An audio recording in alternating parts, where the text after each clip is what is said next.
Bonjour à toutes et à tous. Nous sommes ravis de vous accueillir pour ce webinaire sur le thème de Parcoursup. Il fait suite à un premier webinaire à destination de nos clients sociétaires sur les métiers d'avenir que nous avions organisé en octobre 2024, déjà avec notre partenaire Job IRL. Nouvelle année oblige, mais surtout avec beaucoup de sincérité, je vous souhaite à tous, sociétaires, administrateurs, collaborateurs, présents ici et en ligne, une très belle année 2025. Et vous ne le savez peut-être pas, mais l'année 2025, c'est l'année internationale des coopératives selon l'ONU. Premier défi pour vous, parents et futurs adultes présents aujourd'hui, Parcoursup. Vous le savez, en tant que sociétaire, vous êtes copropriétaire de la Caisse d'épargne de Midi-Pyrénées.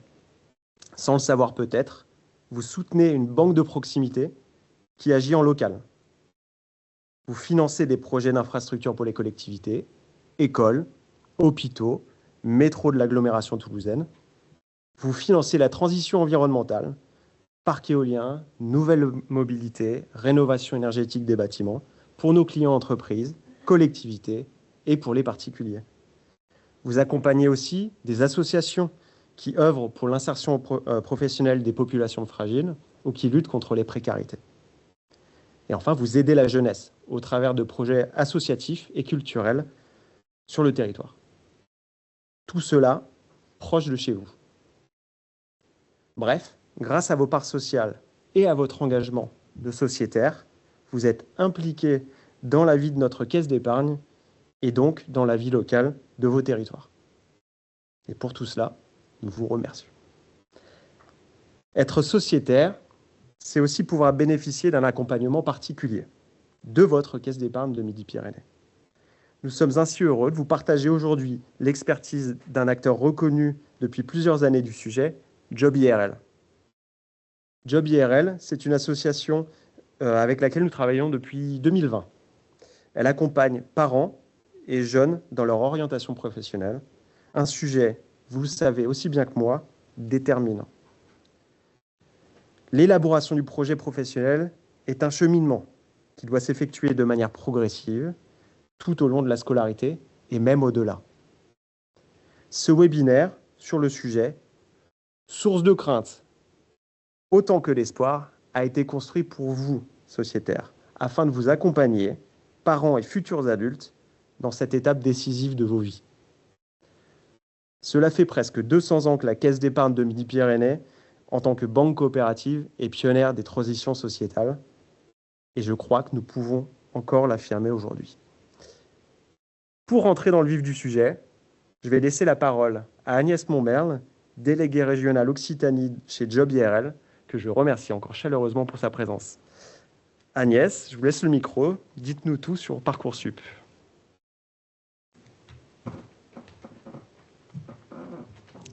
Merci Bertrand. Bonjour à toutes et à tous. Ravie d'être à nouveau avec vous aujourd'hui pour ce vaste sujet qui est Parcoursup. Donc on a 3/4 d'heure et puis après 1 heure avec les présentations. Donc on va aller à l'essentiel. L'idée c'est que vous puissiez vraiment découvrir la plateforme et pouvoir un petit peu vous y plonger en fonction de où sont vos enfants. Vous n'aurez probablement pas le même intérêt s'ils sont en terminale aujourd'hui que s'ils arrivent dans quelques temps.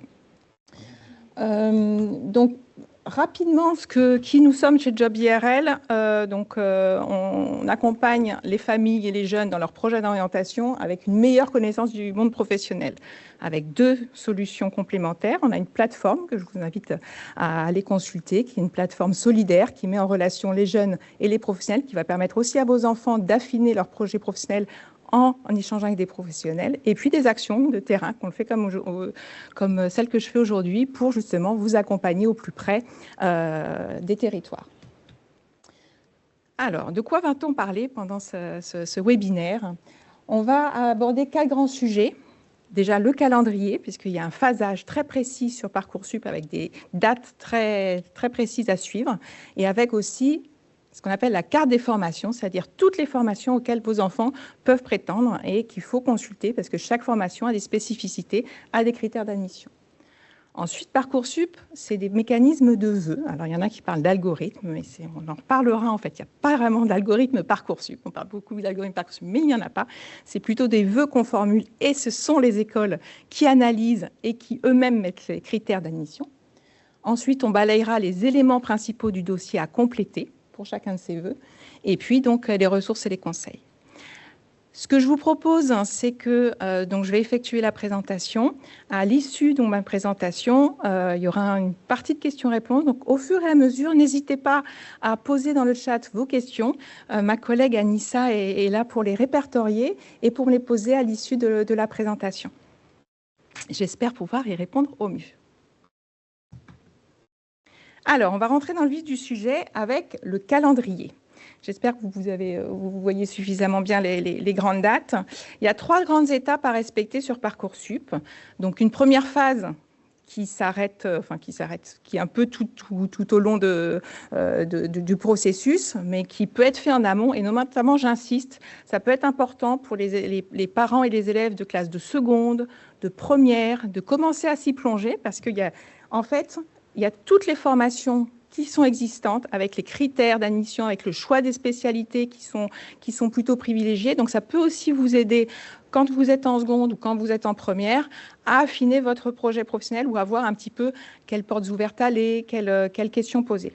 Donc, ça, on va un petit peu parler de cette phase-là. Donc là, c'est la carte de formation est disponible, mais en général, ça se fait un petit peu en amont. À partir d'aujourd'hui, donc on est vraiment au cœur du sujet, vous pouvez vous inscrire. Vous avez normalement vos codes d'accès avec votre établissement pour vous inscrire et pouvoir commencer à formuler vos vœux. Alors, ce qu'on appelle des vœux, c'est vraiment de se dire à quelle formation je candidate. Et ça, on va voir un petit peu comment le mécanisme. Vous avez à peu près 2 mois, donc c'est pas à peu près 2 mois. La date du 13 mars est très importante. Le soir du 13 mars, il faut avoir formulé ses vœux. C'est-à-dire qu'on ne pourra plus ajouter des vœux ou supprimer des vœux après. C'est surtout d'en ajouter, parce qu'en supprimer, on peut refuser après, mais c'est surtout de pouvoir en ajouter. Et après, vous aurez 2 semaines complémentaires jusqu'au 2 avril pour compléter les dossiers de chaque vœu. Donc là aussi, c'est important d'anticiper, on le reverra. Après, donc, les écoles, les formations vont analyser toutes les candidatures qu'ils vont avoir reçues. Et à partir du 2 juin, vous aurez donc des réponses. Donc, ça s'appelle les réponses des formations. Et vous allez décider, en fonction de si c'est favorable, pas favorable, laquelle vous privilégiez. Et ça aussi, on va voir un peu le mécanisme des vœux, qui va durer en général, au 2 juillet. Il y a parfois des réponses qui sont même encore apportées jusqu'à début septembre. Et il y a une période où, en fait, vous allez sélectionner les premiers vœux que vous voulez et les hiérarchiser. Donc, voilà un petit peu sur les grandes dates. Donc, je vous ai rappelé un peu les grandes dates très importantes avec en rouge, surtout avoir en tête quand on est en année terminale sur Parcoursup, des dates à ne pas manquer. Le 13 mars pour savoir vers quelle formation on veut aller, donc choisir toutes les formations. Avoir fait tous ces dossiers complets pour le 2 avril. Et à partir du 2 juin, de pouvoir, parce vous avez des temps définis de réponse à chaque vœu pour que tout le monde puisse avoir une place, il faut que tout le monde se décide un peu rapidement, se décide sur sa phase d'admission. Sachez qu'il y a une phase complémentaire aussi qui peut être utile pour quand tous les vœux ne sont pas acceptés, de pouvoir faire des nouveaux vœux entre le 11 juin et le 11 septembre sur des formations qui ont encore des places disponibles. Donc là aussi, ça permet de laisser une porte de sortie si les vœux qu'on souhaite n'ont pas été pris. Donc voilà pour la grande phasage et comment s'organise Parcoursup. Maintenant, on va passer sur ce qu'on appelle la carte des formations. Donc, souvent, on dit, voilà, Parcoursup, c'est compliqué, certes, mais ça permet aussi d'avoir accès à des formations qu'on ne connaît pas forcément. Donc, d'avoir beaucoup plus de possibilités d'accès à des formations qu'on ne connaîtrait pas.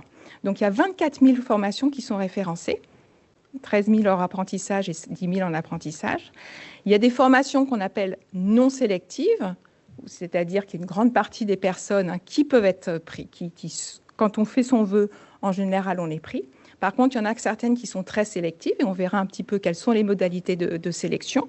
Et ce qui est intéressant, c'est qu'il est indiqué sur Parcoursup ce qu'on appelle le taux d'accès de l'année précédente, c'est-à-dire combien de pourcentage des élèves qui ont demandé cette formation ont été pris. Est-ce que c'est 2%? Est-ce que c'est 99%? Donc ça permet un peu aussi de mesurer la difficulté.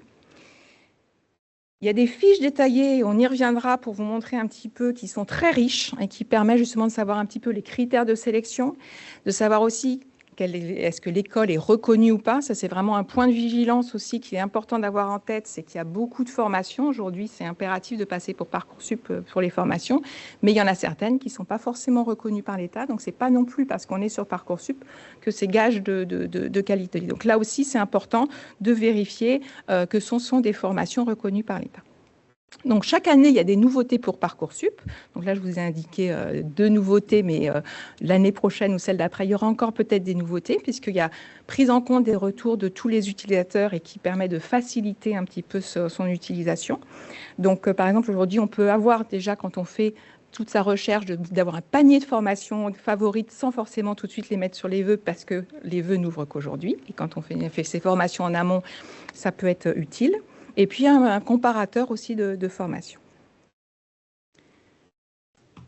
Alors, comment on cherche des formations? Il y a plein de critères de recherche. Donc là, ça permet, je ne vais pas aller trop dans le détail, mais c'est relativement bien fait. Vous pouvez chercher par type de formation. Est-ce que vous voulez des formations de BTS, de licence, par domaine d'études? Est-ce que vous êtes plutôt intéressé par le droit, par les lettres, par l'ingénierie, par l'informatique, par la santé? Est-ce que vous voulez aller voir les formations d'un établissement particulier? Quelles sont toutes les formations d'un IUT ou d'une université près de chez vous? Ensuite, donc, quel est le taux d'accès? Ce qui est intéressant aussi, c'est en fonction du type de bac. Il y a des formations qui sont plutôt privilégiées pour des bacs technologiques versus des bacs généraux.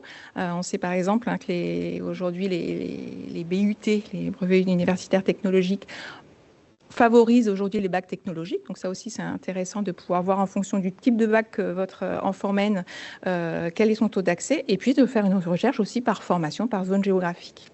Donc, il y a pas mal de filtres aussi qui est est-ce que c'est en apprentissage ou non? Est-ce que c'est des formations à distance ou non? Est-ce qu'il y a un internat? Est-ce qu'il y a des aménagements particuliers qui vous permettent vraiment d'affiner et d'utiliser la carte?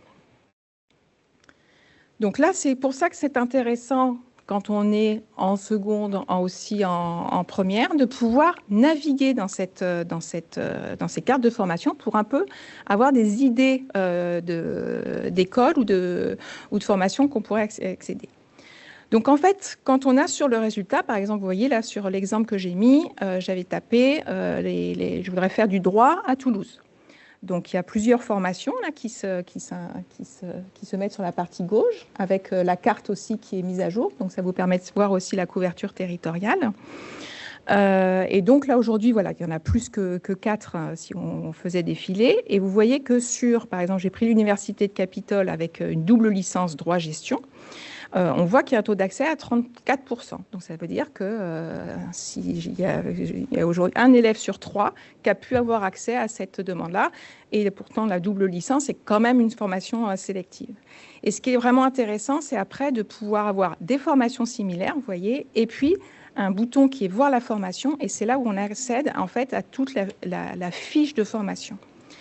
C'est vraiment une mine d'informations et c'est vraiment, je vous invite à aller prendre le temps pour consulter ces fiches auxquelles votre enfant souhaite candidater. Ça va donner aussi beaucoup d'informations sur, vous voyez, il y a déjà quelles sont les caractéristiques de la formation. Il y a différents onglets, vous voyez, il y a 6 onglets. Ce qui est important, et je reviendrai sur une slide suivante, c'est quels sont les critères d'analyse des candidatures, c'est-à-dire comment ils analysent les candidatures, parce que ça, je le répète souvent, on parle de l'algorithme Parcoursup.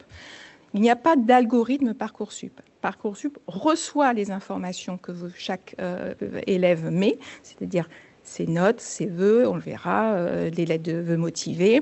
Et après, c'est chaque établissement d'enseignement supérieur qui définit les critères, la pondération qu'il va mettre sur les notes, sur la lettre de vœux motivée, qui définit ces critères de choix. Donc, c'est là où c'est important, c'est chaque établissement, donc là, l'Université Toulouse-Capitole, va mettre ses critères d'analyse. Quelle spécialité est souhaitée pour pouvoir entrer, voir si vous correspondez à ces critères-là. Après, il y a les modalités de candidature. Est-ce qu'il y a un oral qui va être là? Il y en a certains où il faut faire des tests d'évaluation, ça on verra. Les chiffres clés aussi de la formation, les débouchés, et puis donc un contact pour pouvoir échanger avec l'établissement si vous voulez en savoir plus. Donc, il y a en nouveauté 2025, il y a les chiffres d'accès à la formation qui ont été encore enrichis, et notamment par rapport à la moyenne générale, de voir un petit peu où on se situe, si c'est vraiment très très sélectif ou pas. Donc il y a un petit curseur qui indique si c'est plutôt favorable ou si ça va être un peu compliqué. Ce qui est intéressant aussi, c'est qu'on a voilà, les informations sur les débouchés des formations. Et vous voyez par exemple le petit, sur la première page, là, les petits certificats, un diplôme national qui est reconnu par l'État. Donc là aussi, je vous appelle à être quand même très vigilant aussi sur ces formations. Alors, donc là, on a passé un petit peu sur déjà débroussailler un peu toute l'offre de formation qui peut exister et vers quoi votre enfant pourrait se diriger.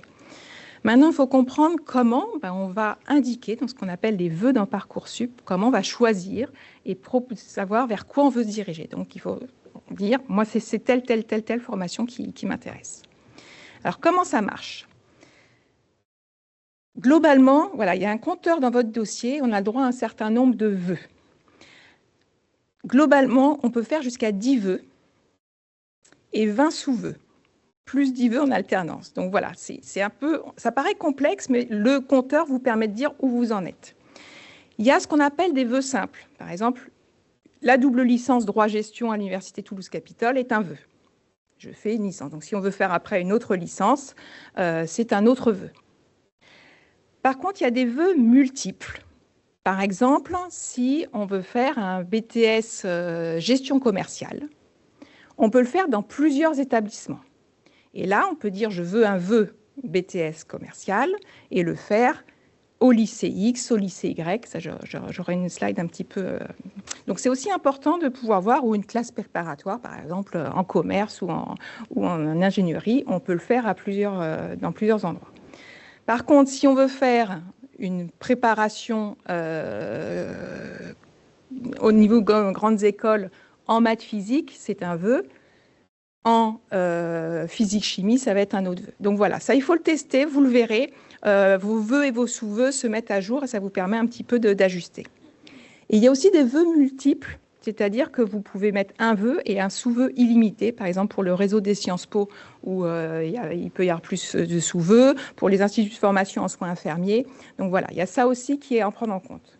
Donc ça vous permet d'avoir une multitude de vœux à formuler et de pouvoir postuler dans un nombre assez important. Parfois, c'est même presque difficile de pouvoir sélectionner tous les vœux, mais c'est le conseil que je vous redonnerai, c'est il faut maximiser et mettre le maximum de vœux possible.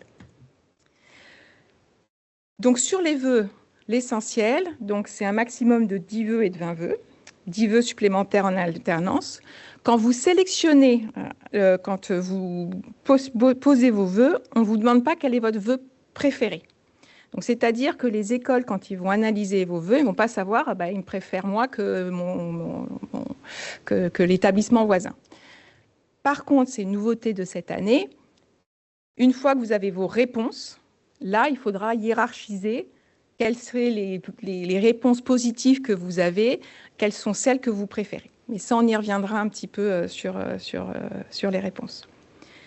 Et donc, vous aurez pour chaque vœu et chaque sous-vœu, c'est-à-dire dans le BTS, dans tel lycée, il va vous dire vous êtes pris, vous n'êtes pas pris. On va voir un petit peu les différents choix qui vont s'ouvrir à vous. Donc, multiplier les vœux multiples, ça c'est important. Et puis, c'est aussi, vous verrez, pour les élèves qui veulent demander une année de césure, c'est possible aussi de candidater. En demandant une année de césure, vous serez pris, si vous avez été accepté, et vous serez accepté sur l'année suivante. Puisque l'école ne demande pas forcément, ne saura pas forcément que vous avez demandé une année de césure.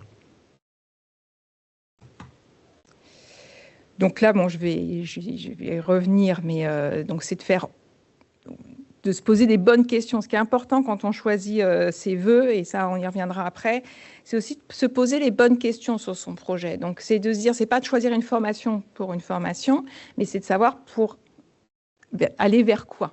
Donc, c'est important de travailler son projet professionnel en parallèle, qui se construit, hein, comme on disait, dès plus tôt. Il ne s'agit pas de choisir un métier tout de suite, mais de savoir un petit peu les grands domaines, par rapport à ses notes aussi, vers quoi on peut prétendre, de pouvoir se renseigner. Donc, la communauté de Job IRL est là pour ça. Donc, c'est important de se renseigner aussi sur les opportunités des professionnels des formations, je le disais, hein, aussi, sur les formations qui sont reconnues, pas reconnues, de ne pas hésiter à appeler des étudiants, à se demander dans le monde professionnel comment cette formation est reconnue, et puis donc vraiment de diversifier vos vœux pour un même souhait d'études. C'est sûr que quand on veut vraiment faire quelque chose, il faut effectivement essayer de se donner moyen, on n'est pas sûr de l'avoir.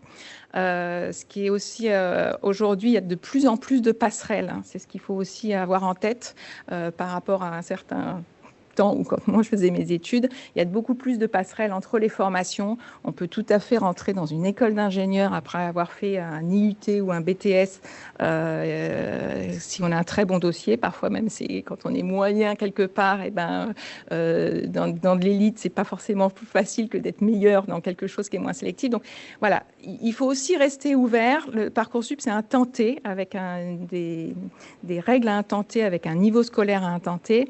Il y a aujourd'hui dans l'enseignement supérieur quand même beaucoup de passerelles. Et donc, ce qui est important pour ne pas, je dirais, ne rien avoir, c'est de faire au moins un vœu dans une formation non sélective. De pouvoir avoir cette porte de sortie, quitte à pouvoir réfléchir son projet professionnel l'année suivante, mais de pouvoir ne pas perdre une année. Donc ça, c'est important aussi d'avoir ça en tête, et donc de maximiser les chances d'admission en faisant un maximum de vœux. Donc là, je vous ai remis, mais je l'ai dit, comme ça vous le verrez un petit peu, un exemple de nombre de vœux. Donc là, ce serait quelqu'un qui a fait 5 vœux, qui est intéressé par tout ce qui est domaine droit et gestion. Donc un premier vœu qui serait la double licence droit-gestion, un vœu sur la gestion et un vœu sur le droit. Comme ça, ils verront un petit peu en fonction des places. Et puis, de se dire, je vais aussi aller tenter des BTS, service gestion des PME, dans 4-5 lycées de mon secteur. Un vœu pour une classe préparatoire aux grandes écoles économie, commerce, dans aussi 4-5 lycées de son territoire ou ailleurs, s'il y a possibilité de pouvoir être mobile. Et donc, on l'a vu aussi, on peut demander des internats. Donc là aussi, ça peut être de dire, je demande si le lycée, par exemple, a un internat, c'est possible de demander un vœu avec un internat, un vœu sans internat. Donc vraiment de diversifier au maximum. Et donc, comme je disais, pour chacun de ces vœux et de ces sous-vœux, le lycée 1 de BTS va vous donner une réponse, le lycée 2 une réponse, et donc c'est là où vous allez devoir après, en fonction des réponses, donc sur la phase qui démarre en juin, vous positionner. Donc les réponses possibles qui existent. Vous avez le oui. Donc voilà, vous dites, on vous accepte dans cette formation. Donc là, vous pouvez avoir 4 oui, parfois 0, parce que il faut savoir que ça va très très vite en fait, et donc il ne faut pas stresser si on n'a pas de oui tout de suite, parce que si on a des oui en attente, ça va très vite le lendemain. S'il y en a qui ont laissé leur place, comme on a accès à plein de formations, maintenant on demande ils ont plein de dossiers, et donc très vite en fait les listes d'attente se remontent, et très vite vous pouvez avoir un oui. Donc il ne faut pas être en mode panique totale si vous n'avez pas de oui tout de suite, parce qu'en quelques jours, ça peut très vite aller. Quand on a plusieurs oui, on a 48 heures, je crois, peut-être qu'ils vont changer, mais je ne crois pas, pour dire lequel des oui on sélectionne. Donc, c'est-à-dire, on ne peut avoir qu'un oui sur Parcoursup en même temps. C'est-à-dire, c'est la formation qu'on souhaite faire, mais on peut attendre et changer. Si on a un oui en attente, c'est-à-dire qu'on est sur liste d'attente, on peut attendre, et quand on a le oui en attente qui passe en oui, parce que l'algorithme tourne tous les soirs pour mettre à jour ces listes d'attente, on peut dire ce oui-là, je laisse, en fin de compte, je dis non, et je choisis plutôt celui sur lequel j'étais en liste d'attente. Donc, on a oui, c'est admis. Oui, si, c'est qu'il y a une proposition d'admission, mais parfois, là, voilà, il y a une condition de suivre un stage de remise à niveau pendant l'été, ou de réaliser un autotest. Enfin, voilà, il y a des parcours de remise à niveau ou du tutorat qui sont nécessaires pour avoir cette formation. C'est un peu plus rare. Le oui en attente, Donc, ce n'est pas une proposition d'admission et on est sur liste d'attente. Ce qui est intéressant, c'est qu'il est indiqué dans Parcoursup quelle est, s'il y a 10 000 élèves, par exemple, qui ont candidaté l'année dernière, jusqu'à quel rang le dernier élève a été admis. Donc, c'est-à-dire s'il y a 10 000 élèves et que celui qui a intégré l'école, il pouvait être 7222e. Donc, ça vous permet de voir un petit peu par rapport au classement, parce qu'il est indiqué, le classement de votre enfant est indiqué en disant, bah voilà, sur cette formation, on a eu 10 000 demandes, il est 322e. Bah, si vous savez que l'année d'avant, ça a été jusqu'au 7 000e, ses chances d'admission sont quand même importante. S'il est 6 000e, 6 500e, 7 000, ça peut être tangent parce que chaque année, il est un peu différent. Mais ça vous permet aussi de vous dire, bon, bah, oui, je vais l'attendre, sait-on jamais, mais j'ai quand même un peu moins de chance. Et la dernière, donc, c'est non, où là, la formation n'a pas retenu la candidature de l'élève, et ça, donc, vous dites, ben là, je ne pourrais pas le faire. Donc, en gros, c'est oui, en attente, non, et de temps en temps sur du oui, si. Donc voilà un petit peu pour toute cette phase de recherche de formation. Sur toute cette phase ensuite de choix des formations, donc ça c'est cette phase-là qui est ouverte d'aujourd'hui et qui est jusqu'au 13 mars, où il faut compléter tous ces vœux. Donc évidemment pas les réponses, mais où il faut aller vraiment sélectionner un maximum de vœux. Ensuite, il y a 2 semaines pour compléter le dossier. C'est une phase qui est quand même assez longue, puisqu'il y a quand même pas mal d'éléments à entrer. Donc il ne faut pas non plus... Voilà. Faut, pendant qu'on complète ses vœux, aussi commencer à compléter son dossier. Alors, qu'est-ce qui est demandé dans le dossier? Quels sont les grands éléments du dossier? Il y a sur la partie que j'ai mis à gauche, bulletin, notes et la fiche à venir. Ça, ce sont des éléments qui seront intégrés dans Parcoursup par l'établissement, donc par le lycée, qui vont mettre vos notes, vos bulletins de notes. Une fiche à venir, donc qui est les résultats, le profil de l'élève qui est vu en conseil de classe, l'avis aussi du chef d'établissement sur la formation que vous demandez. Est-ce qu'il donne un avis très favorable, favorable? Ça, ce sont des éléments sur lesquels vous n'aurez pas de visibilité. Donc ça, c'est construit. Enfin, les notes, on vous demandera de les vérifier. Chaque établissement est un peu différent, mais en général, les établissements donnent aussi accès pour vérifier au moins que les bulletins et les notes sont bien celles que vous avez. Ensuite, donc vous, ce que vous devez remplir. Donc, évidemment, les vœux. Et après, pour chaque vœu, il y a un projet de formation motivé. Un projet de formation motivé, parfois on appelle ça un peu une lettre de motivation. On en reparlera et ça, c'est à compléter avant le 2 avril. Il y a toute une partie sur les activités et le centre d'intérêt. Donc ça qui est générique, hein, ce n'est pas pour chaque vœu, c'est qu'est-ce que vous faites comme activité, quels sont vos centres d'intérêt. On va y revenir. Pour certaines formations, il y a des tests complémentaires. C'est-à-dire qu'on vous demande d'aller sur une plateforme, de faire un petit test d'auto-évaluation sur vos connaissances en géopolitique, en informatique, qui sont relativement simples. Sur certaines formations, il y a des conditions d'admission qui sont, par exemple, sur des études d'art, il y a souvent des dossiers d'art à renvoyer.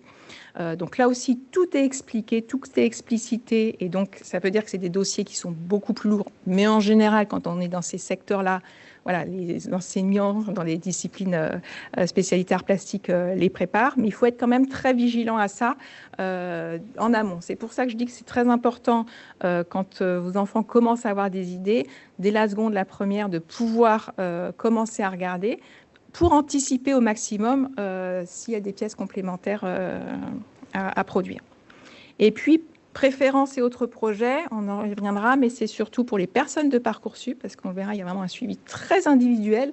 Si un élève ne fait pas de demande dans Parcoursup ou un autre choix, que ce soit indiqué pour qu'il ne soit pas relancé par son lycée, par la plateforme Parcoursup. Alors, on va commencer à regarder, donc là je reviens un petit peu en arrière, mais parce que c'est important par rapport à ça, j'espère que vous allez voir un petit peu. Là, on revient sur les fiches de chaque formation. Par exemple, vous avez vu, là, j'ai mis 3 fiches dans 3 lycées différents de BTS Service Communication. Donc, c'est 3 mêmes formations. Mais quand vous voyez en bas les critères d'analyse des candidatures, ils sont différents. C'est-à-dire qu'il y a, pour le premier, pour le lycée Lamartinière-du-Cher, ce qui est le plus important, 35%, c'est la lettre de motivation et la cohérence du projet.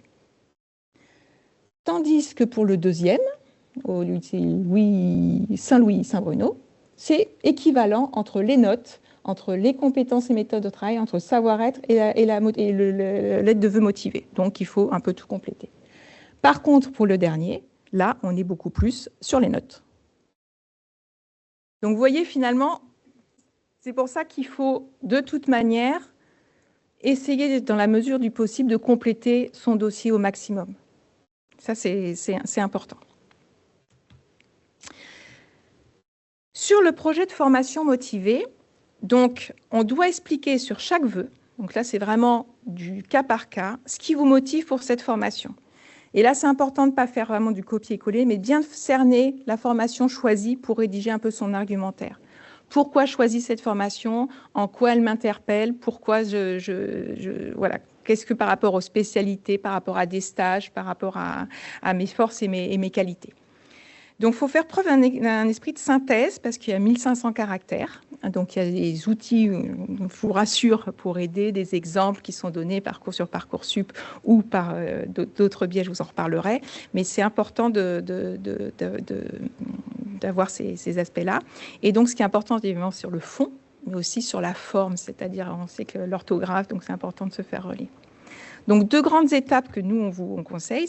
C'est déjà de faire une première étape de recherche sur la formation. Quelles sont ses caractéristiques, les enseignements. Donc, il peut y avoir la fiche de présentation, il peut y avoir d'avoir fait des journées portes ouvertes. Si vous les avez fait, c'est important de le noter pour montrer que vous avez été proactif.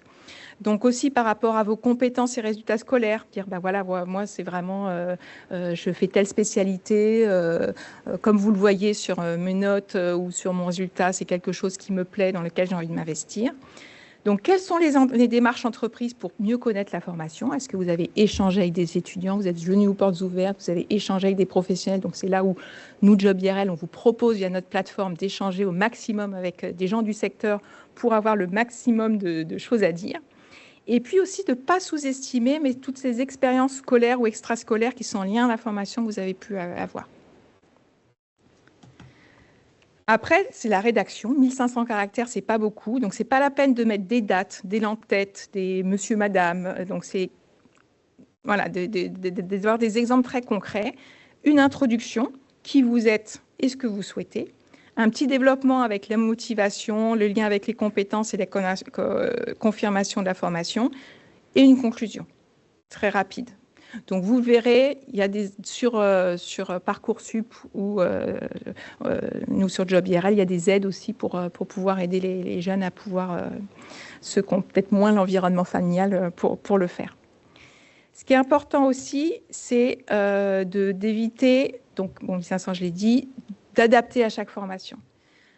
Ça se voit, les copier-coller trop génériques. Donc, ne serait-ce... Alors, évidemment, si vous faites un vœu dans chaque BTS dans un lycée différent, au moins, adaptez le nom du lycée. Ça montre que vous avez... C'est des choses bêtes, c'est des choses qui peuvent être très simples à faire, mais on parle au lycée. J'ai vu le lycée, j'ai vu que ce lycée me permettait, avec le nom du lycée. C'est des petites choses vraiment qui permettent de personnaliser. On ne fait pas tout à fait la même chose pour un BTS versus pour une prépa. Donc voilà, c'est des choses aussi qu'il faut, le fond voilà, est un tout petit peu adapté. Donc rédiger avec soin, garder un brouillon sur un document à part pour pouvoir justement le réadapter, pour pouvoir avoir une trace aussi, parce que si vous avez des oraux, c'est aussi bien de savoir derrière ce que vous y avez dit, et puis l'orthographe irréprochable. Les activités et les centres d'intérêt, donc c'est facultatif, mais plus un dossier est complet, plus vous avez des choses à dire de votre personnalité, notamment dans certaines formations, dans certaines écoles, l'ouverture aux autres, le savoir-être est très important. Et donc, on a toujours, quand on est au lycée, on dit, bof, moi, je n'ai pas vraiment fait des choses, mais si vous avez fait des stages, il y a eu un stage de seconde, un stage de troisième, vous avez des activités, il y en a peut-être que vous faites depuis 10 ans, donc ça veut dire que vous êtes persévérant, que vous avez un certain niveau. Si vous avez essayé plein de d'activité, enfin, c'est peut-être que vous êtes curieux et que vous ayez tenté.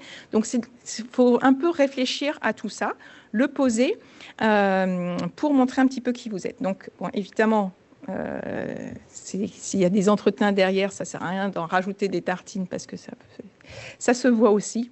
Être précis et détaillé, on va voir qu'il y a 4 catégories et là aussi, vous ne pouvez pas non plus raconter toute votre vie parce que c'est 1500 caractères. Donc, il y a 4 grandes catégories.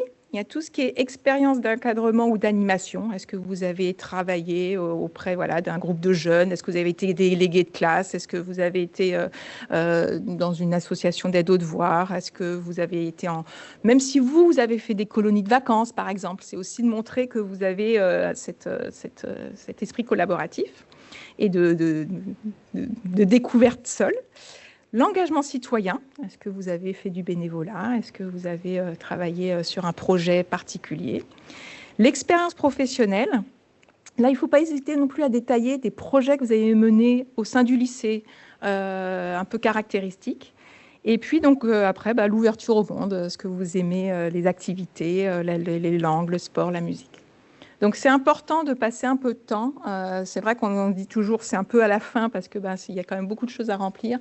Mais c'est important de passer un peu de temps parce que ça vous permet aussi, vous, s'il y a des entretiens pour rentrer, de vous nourrir et de vous poser sur tout ça.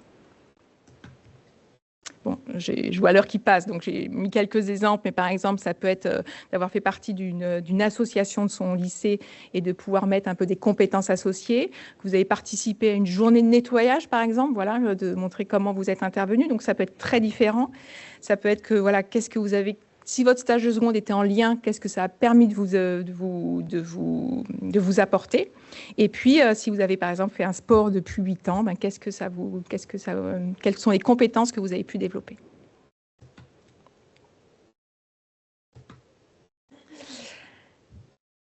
Alors, donc pour les dernières minutes avant les jeux de questions-réponses, quelques ressources, conseils pour vous aider à compléter votre dossier sereinement.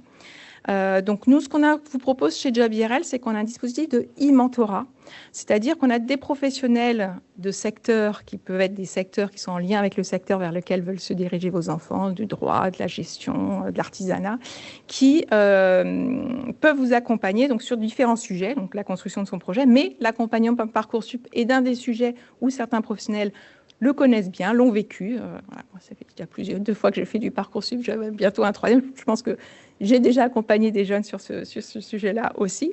Et ça permet aussi, notamment pour les lettres de vœux motivées, parce qu'il ne s'agit pas de dire quelles sont les formations, mais ça permet un peu de guider aussi sur les formations du secteur, mais aussi d'affiner les lettres de vœux motivées par rapport aux enjeux du secteur. Donc ça aussi, c'est quelque chose, si vous ne sentez pas d'accompagner vos enfants ou si les relations ne sont pas toujours très simples, d'avoir un tiers qui permet de le faire. En complément, évidemment, des enseignants qui sont là pour aussi vous aider. Donc, on a aussi un réseau d'étudiants, un réseau professionnel, mais d'étudiants. Donc, ça peut être aussi intéressant de pouvoir en contacter des formations pour voir comment ça s'est passé pour eux, si on a des étudiants dans ces formations-là. Et ne pas hésiter, on ne le fait pas assez, ils ne le font pas assez. Parcoursup est vraiment une mine d'informations. Il y a un numéro vert. Donc là, si tout à l'heure, je ne peux pas répondre à toutes les questions, il ne faut pas hésiter. Il est ouvert tout le temps et les gens peuvent répondre d'une façon très pratico-pratique à vos questions. Donc, il y a les réseaux sociaux, il y a l'application aussi Parcoursup qui vous permet d'avoir toutes ces infos. Notamment, par exemple, Job IRL est intégré sur Parcoursup comme ressource numérique pour vous aider. Donc, il y en a d'autres, il ne faut vraiment pas hésiter. Il y a des dossiers thématiques qui est très complet. Et là aussi, l'ONICEP, donc, qui est l'acteur du gouvernement sur les sujets d'orientation, a un dossier aussi autour de Parcoursup, donc vous pouvez aussi y trouver une mine d'informations. Donc, 3 conseils, s'il y avait 3 conseils à retenir de ce que je viens de vous dire, c'est surtout prenez le temps de la réflexion. On se dit, oh, allez, le 13 mars, j'ai encore un peu de temps. Non, déjà, c'est bien si vous anticipez. Bon, si vous n'avez pas anticipé, allez voir, vous plongez dans les formations. Ne faites rien à la dernière minute parce qu'en plus, le dernier jour, il peut y avoir aussi, au niveau technique, tout le monde sélectionne ses vœux, donc ça peut être un peu anxiogène. Voilà, essayez d'anticiper au maximum. Donc, ne pas hésiter vraiment à prendre le temps de se renseigner sur les formations, quelles sont les modalités, quels sont les débouchés pour être sûr de faire des vœux dans des formations qui correspondent à votre niveau scolaire, à vos envies, à votre parcours. On en a vu, il y en a beaucoup, donc il faut aussi se laisser le champ ouvert. Et puis, soignez votre lettre de vœux motivée, ne pas les négliger. Parce que ça peut faire la différence entre un ou deux candidats. Ce n'est pas qu'un algorithme. Il y a des gens dans les modalités qui, en fonction effectivement, quand il y a des dossiers un peu similaires, il faut faire sur quoi ils vont faire la différence. Ça va être effectivement pas toujours sur les notes, mais parfois sur ces champs-là. Et puis, diversifier vos vœux. Il y en a beaucoup. On peut quand même en mettre beaucoup, entre 10 vœux et 20 sous-vœux. Donc, n'hésitez pas à regarder les modalités d'internat, les différents types de formations, puisque de plus en plus, il y a aussi des passerelles entre ces formations. Je vous remercie. Maintenant, on va prendre vos questions dans la salle ou à distance. Donc, je ne sais pas si on commence par la salle ou à distance. On va commencer à distance alors. Bonjour à tous, merci d'avoir été connectés. Donc, on va passer aux questions. La première, donc je commence par la fin. C'est une question par rapport à Job IRL. Donc, on nous demande quel est le coût d'un accompagnement e-mentorat, Agnès. Alors, c'est gratuit parce que c'est basé sur du bénévolat de notre communauté de professionnels. On a plus de 8500 professionnels, dont de la Caisse d'épargne Midi-Pyrénées qui sont engagés à nos côtés, qui peuvent vous accompagner. Donc, il n'y a pas de coût et vous inscrivez, votre enfant s'y inscrit, va être contacté par notre chargé de mentorat qui va voir avec lui quel est le besoin, quel est le secteur qui l'intéresse et on va le mettre en relation avec un professionnel. Et il y aura un suivi donc, pendant au moins 6 mois entre le professionnel, notre chargé de mentorat. Donc, c'est vraiment une relation dans la durée. Merci. Mais ça faisait partie de la deuxième question, mais tu y as répondu. Est-ce que c'est le jeune qui doit s'inscrire? Donc oui, c'est bien le jeune, c'est bien votre enfant qui doit s'inscrire directement sur la plateforme et c'est gratuit. Donc je passe aux questions de l'ordre de l'accessibilité. Est-ce que tout le monde a accès à la plateforme, par exemple? Est-ce qu'un élève de seconde peut avoir accès à toutes les ressources pour commencer à se documenter? Alors, toute la partie carte de formation, ressources est ouverte à tous.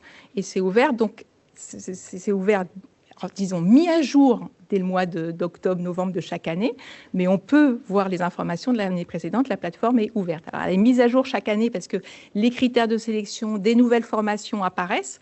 Donc, si votre enfant est en classe de seconde ou en première cette année, c'est le moment de pouvoir consulter la carte de formation. Alors ça évoluera peut-être l'année prochaine, mais globalement, c'est quand même un peu le même cœur pour vous permettre de voir justement s'il y a des choix de spécialité dans une formation qui l'intéresse, qu'est-ce qu'il faut qu'il privilégie. Si on doit abandonner en première une spécialité, laquelle il vaut mieux abandonner, de pouvoir déjà aussi aller à des journées portes ouvertes dès la première. Ça permet aussi de nourrir et de ne pas tout faire en terminale où il y a non seulement le bac, mais les vœux, mais donc d'anticiper aussi cette carte de formation. Moi, je trouve que c'est très bien. Alors, il ne s'agit pas, ce qui est compliqué, si on dit on ne sait pas ce que mon enfant veut faire en seconde et en première, c'est normal, je dirais. Mais peut-être un peu déjà de le guider.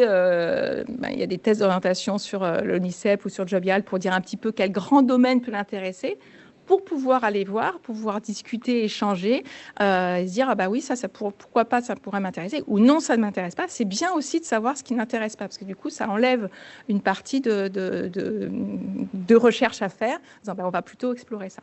Donc oui, sur Parcoursup, et au contraire, moi, j'encourage, et quand on travaille avec certains établissements scolaires, dès la seconde, et pas d'attendre ce Parcoursup, c'est la terminale. Ça fait partie du projet d'un outil qui aide aussi à sélectionner et à découvrir les formations. Merci. Maintenant, des questions plutôt de l'ordre des vœux. Si l'on fait un vœu pour un BTS ou une autre formation avec plusieurs établissements, est-ce que chaque établissement répond individuellement? Il me semble que tu as déjà répondu à la question. Oui, mais c'est pour réaffirmer qu'effectivement, en fait, on dit vœu, mais c'est sous-vœu. Chaque sous-vœu, vous aurez une réponse d'un établissement qui accueille ou pas, qui accueillera ou pas votre enfant. Donc, vous aurez parfois 3 oui dans le même BTS, mais dans 3 établissements. Et donc là, vous faudra choisir le oui qui sera l'établissement dans lequel vous voulez aller. Donc, c'est vraiment une réponse par établissement, par formation. Et la nouveauté de cette année, c'est que par contre, quand vous allez avoir les premières réponses, dans les réponses, si vous avez encore des oui en attente, il faudra les hiérarchiser. Merci. Toujours sur le thème des vœux, est-ce que les académies privilégient les lycéens de leur académie? Donc, on a eu 2 questions comme ça. Quelqu'un qui demandait aussi, est-ce qu'il faut privilégier les formations en local plutôt que d'autres régions pour les formations? Alors, sur les universités, c'est le cas. Il y a des zonages pour universités. Par contre, sur les autres formations, c'est, comme je disais, un choix de l'école. Donc, ça, c'est pas... L'académie, je dirais le rectorat académique, ne va pas avoir la main sur les écoles, à part dans les lycées, par exemple, pour des BTS, où ils peuvent mettre ce critère de choix. Mais du coup, ça sera indiqué sur la fiche critères de sélection quand le zonage géographique est un critère de choix. Merci. Si on ne répond pas à un oui sous les 48 heures ou à un oui si, est-ce qu'on perd le bénéfice de notre oui? Alors, en général, ils vous contactent. Il y a quand même un suivi. La plateforme vous contacte en disant attention, il vous reste plus que tant de moments. Mais dans ce cas-là, si vous avez 2 propositions de oui, si vous répondez pas à la dernière proposition de oui, elle bascule et c'est le premier oui qui va rester. Après, voilà, j'espère qu'ils n'ont pas changé, mais en tout cas, l'année dernière, c'était comme ça. On n'est pas encore dans la phase de vœux, mais sachez que en suivant Parcoursup, en regardant, en vous inscrivant peut-être sur l'appli, où tout est quand même très bien expliqué et voilà, c'est un rythme. C'est sûr que ça peut être un moment où il faut se décider rapidement et c'est pour ça que c'est bien aussi un peu de l'anticiper quand on fait ses vœux pendant cette phase entre le 2 avril et le mois de juin. Bon, il y a le bac, mais peut-être des fois se poser en disant bon, on a choisi tout ça, est-ce qu'on peut peut-être un peu déjà hiérarchiser pour que ce soit plus facile. Donc ça aussi, c'est des choses qu'il faut un peu anticiper et pas se retrouver à chaque fois un peu au nez du mur. Merci. Et est-ce que le oui est définitif une fois qu'on y répond? Est-ce que ça veut dire qu'on s'engage dans la formation? Alors, non. Après, il y a une phase où on dit « je m'inscris » et du coup, tous les autres, c'est la formation dans laquelle je vais aller. Et là, il y aura toutes les modalités, comment faire pour s'inscrire, parce qu'après, là, Parcoursup, c'est juste la plateforme. On va vous dire, voilà, il faut aller sur tel site, soit Internet, soit en présentiel, pour donner tel dossier, pour vous inscrire définitivement. Donc, en fait, on peut garder un oui si. Parfois, il y a des listes d'attente qui se débloquent encore le plus tard possible. Mais il y a une phase où on dit, c'est le vœu, si finalement, c'est ça que je choisis et le reste, je laisse tomber. Est-ce qu'on peut répondre à plusieurs oui, du coup? Ah non, parce qu'on ne peut pas se dédoubler. Donc, on ne peut pas aller dans plusieurs formations. Et donc, c'est ça, en fait, qui fait les jeux des listes d'attente. C'est que dans toutes les propositions, il faut se dire vers quoi je veux me diriger, ce qui permet de libérer une place, qui va permettre à un autre élève de lui faire une proposition. Et c'est pour ça que ça bascule très vite. Donc, on ne peut pas rester pendant 2 mois en se disant, allez, je me laisse le temps de réfléchir, parce que du coup, ça a un impact sur les autres élèves qui n'ont pas encore de liste d'attente. Donc, on se décide, il faut un vœu oui, un tenté. Merci. Maintenant, ce sont des questions plutôt de l'ordre de la stratégie. Quels sont les résultats qui sont pris en compte, justement? On voyait qu'il y avait certains établissements qui avaient un pourcentage plus fort au niveau des résultats. Est-ce que c'est les résultats du bac? Est-ce que c'est les résultats des contrôles continus? C'est pour ça quand on dit que c'est chaque formation de l'enseignement supérieur qui a une commission qui définit les critères de sélection. Donc, il y en a qui vont mettre que les notes de terminale des spécialités, d'autres qui vont mettre, parce qu'ils veulent aussi que les sciences humaines soient importantes si on a un niveau technique ou vice-versa. Donc, c'est indiqué, c'est pour ça qu'il faut aller voir aussi dans les critères de sélection. En général, il y a, au-delà des petites barres, donc je vais vous montrer, quand même un texte qui explique qu'est-ce qui est important dans le critère de sélection. Et il ne faut pas hésiter aussi à solliciter les formations pour avoir, à les appeler, pour avoir ces informations-là. Mais ça, c'est pour ça que c'est un peu compliqué. C'est comme avant, en fait, souvent je prends l'exemple de avant, on envoyait un dossier papier, on ne savait pas comment il analysait, mais là, c'est Parcoursup, c'est le dossier papier, mais qui est numérisé, et c'est chaque établissement qui définit, est-ce qu'il fait juste un algorithme où il prend les notes, il prend les meilleures, et puis même s'il y a des disparités en établissement, ils ne veulent pas le savoir. D'autres qui vont dire, nous, on veut vraiment avoir déjà un premier pôle, et après, on regarde comment on les analyse. Mais sachez que l'intérêt des établissements, c'est quand même de donner le maximum de chances d'avoir les élèves les plus adaptés à leur formation. Donc. Merci. Ça fait une bonne transition avec la prochaine question. Donc, certains établissements privés sont réputés pour noter plus sévèrement que d'autres et des parents font parfois le choix de changer de lycée leur enfant en première ou en terminale pour que les notes soient meilleures. Est-ce que c'est judicieux ou pas? Est-ce que Parcoursup prend en compte justement la provenance des élèves dans la notation? Alors là, je vais refaire la même réponse. Je vais faire la même réponse. Alors, ce n'est pas Parcoursup qui va dire il vient du privé, donc je vais lui mettre une note différente. Ça va être des critères de sélection de chaque établissement. Donc, quand ils sont effectivement que sur les notes et que il y a un niveau d'exigence différent dans certains établissements, ça peut être pénalisant, mais d'autres qui disent on a l'habitude de travailler ces établissements-là, donc on sait qu'en prenant, du coup, on ouvre un peu plus de place pour tel lycée. Mais ça, c'est très difficile comme question, parce que c'est du choix de chaque établissement. Et donc, effectivement, les stratégies, c'est un choix entre être préparer différemment dans le privé avec peut-être du coup atteindre d'autres formations que être dans un établissement public avec où il y aura peut-être d'autres enjeux qui sont différents. Donc moi je me prononce pas trop sur ces stratégies parce que c'est souvent des choix très individuels et qui sont aussi je dirais chaque formation a ses choix et qu'on ne maîtrise pas. Merci. Alors, il reste 2 questions.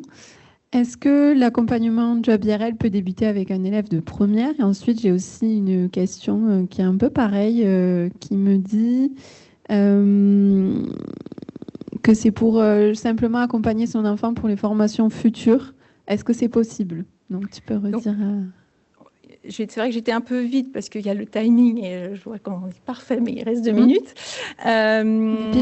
Pour l'accompagnement sur le mentorat, alors il y a plusieurs dispositifs que vous pouvez mobiliser sur Job IRL. C'est mobiliser notre communauté d'ambassadeurs métiers, c'est-à-dire sans s'inscrire dans le mentorat, votre enfant est intéressé par un secteur que vous ne connaissez pas, vous pouvez contacter des professionnels en écrivant un message et puis après faire une visio ou un coup de fil pour un petit peu en savoir plus et voir si c'est un métier ou un secteur qui intéresse votre enfant pour affiner son projet professionnel ou être accompagné par un professionnel pendant 6 mois sur 3 champs. C'est travailler son projet professionnel, donc là oui, dès là, on a des élèves de 3e qui s'inscrivent, de seconde, de première, des étudiants, où là, on a quelqu'un qui peut nous ouvrir un petit peu, je dirais, l'ouverture sur un secteur. On essaye dans la mesure du possible que ce soit un professionnel du secteur qui intéresse le jeune qui l'accompagne. Donc, il va lui donner des petites missions, de faire des enquêtes métiers, d'aller dans un salon, d'aller découvrir une entreprise pour pouvoir justement affiner ce projet-là. Et Parcoursup, ça peut être tout à fait de se dire, moi, je voudrais travailler mon projet pour Parcoursup, donc de pouvoir un petit peu voir quelles feraient les formations. Et donc ça, c'est effectivement, d'ailleurs, on le voit bien, si c'est aujourd'hui le mentorat sur Parcoursup, ça va être très, très pratico-pratique parce que là, il faut le faire à court terme. Donc, plus on anticipe, mieux c'est. Donc, il y a plusieurs modalités d'accompagnement. Et si vous inscrivez sur le programme de mentorat, en fonction de ce que vous voulez faire, notre équipe chargée de mentorat pourra vous aiguiller, vous accompagner pour vous dire ce qui correspond le mieux à votre besoin. Parce que après, c'est un engagement de mentorat, c'est d'être présent et le professionnel s'engage, mais vous aussi pour créer une relation et pouvoir vous accompagner votre enfant sur la durée. Est-ce qu'il y a d'autres questions? Merci Agnès. Alors, il y en a des nouvelles qui se sont mises dans le fil de la discussion, mais on ne pourra pas répondre à toutes les questions malheureusement. Mais vous pouvez vous tourner vers Job IRL ou vers nous plus tard pour nous poser ces questions. Ou sur Parcoursup, je Voilà. réinsiste, il y a des gens dont c'est le travail au quotidien de bien connaître Parcoursup, donc n'hésitez pas aussi à aller utiliser le numéro vert. Et oui, le RGPD est respecté sur cette application. J'ai eu cette question. Donc, pour les slides, il va y avoir un replay qui va être disponible. Donc, vous pourrez revoir la visio plus tard. Et pour vous envoyer le contenu des slides, on va voir ce qu'on peut faire. Mais normalement, on va essayer de vous les envoyer. Voilà. On a parcouru toutes les questions. On vous remercie. Ben, écoutez, merci de votre participation. Attendez, hop, j'essaie juste de passer les slides supplémentaires. On est là. Voilà, donc merci beaucoup d'avoir participé à cette présentation. Merci à la Caisse d'épargne pour son invitation. Et ce qu'on vous invite à faire, c'est de pouvoir nous donner votre avis. C'est important pour savoir un petit peu comment on peut progresser collectivement et chez le Job IRL et avec les webinaires qu'on mène conjointement avec les caisses d'épargne, peut-être des thématiques aussi qui vous intéresseraient. Donc je vous invite à scanner ce QR code et à prendre 2 minutes de votre temps pour y répondre, ce qui nous permettra un petit peu d'avoir vos retours. C'est important pour nous tous. Et j'en profite pendant ce temps-là pour vous dire merci, passer une bonne journée et puis au plaisir d'un prochain échange.